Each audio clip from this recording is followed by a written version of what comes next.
मध्य प्रदेश की राजनीति में इस वक्त सबसे बड़ा विवाद ओबीसी आरक्षण को लेकर खड़ा हो गया। सुप्रीम कोर्ट में दाखिल एक हलफनामे को लेकर सोशल मीडिया पर जमकर हंगामा मचा हुआ है। बीजेपी सरकार पर हिंदू विरोधी होने तक के आरोप लगाए जा रहे हैं, लेकिन असलियत क्या है और इस पूरे विवाद में सच क्या निकल कर आया, ये आपको बताते हैं।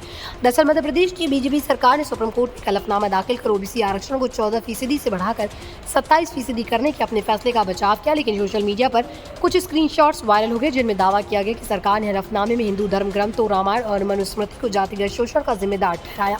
इन वायरल पोस्ट में यहाँ तक कहा गया कि हलफनामे के कथित अंशों में 80% हिंदुओं के पिछड़ेपन का कारण धर्म को बताया गया। स्क्रीनशॉट में तो ऋषि शंभू की हत्या का जिक्र जातीय उत्पीड़न के उदाहरण के तौर पर सामने आया, वहीं मनुस्मृति को शूद्रों और अमानवीय ठहराने वाला बताया गया।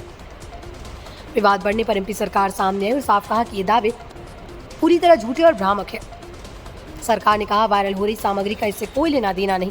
असल में सुप्रीम कोर्ट में पेश की गई रिपोर्ट में 1983 के रामजी महाजन आयोग, 1994 से 2011 तक की वार्षिक रिपोर्ट और 2022 के पिछड़ा वर्ग आयोग की रिपोर्ट शामिल की गई। वायरल हो रहे अंश महाजन आयोग की रिपोर्ट का हिस्सा है, न कि सरकार के हलफनामे का।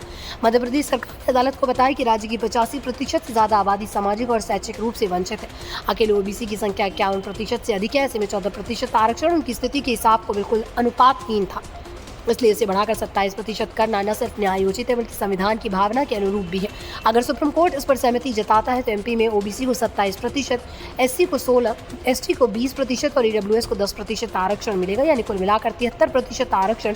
ये संख्या संविधान में तय 50% की सीमा से कहीं ज्यादा है और यही इस पूरे विवाद का सबसे बड़ा कानूनी पेश है। सवाल यही है कि क्या सुप्रीम कोर्ट इस आरक्षण को बरकरार रखेगा या फिर 50% की सीमा का हवाला देकर इसे खारिज कर देगा। सुनवाई 8 अक्टूबर से शुरू होने वाली है और यकीन मानिए इस फैसले का असर सिर्फ मध्य प्रदेश ही नहीं बल्कि पूरे देश की राजनीति पर देखने को मिलेगा।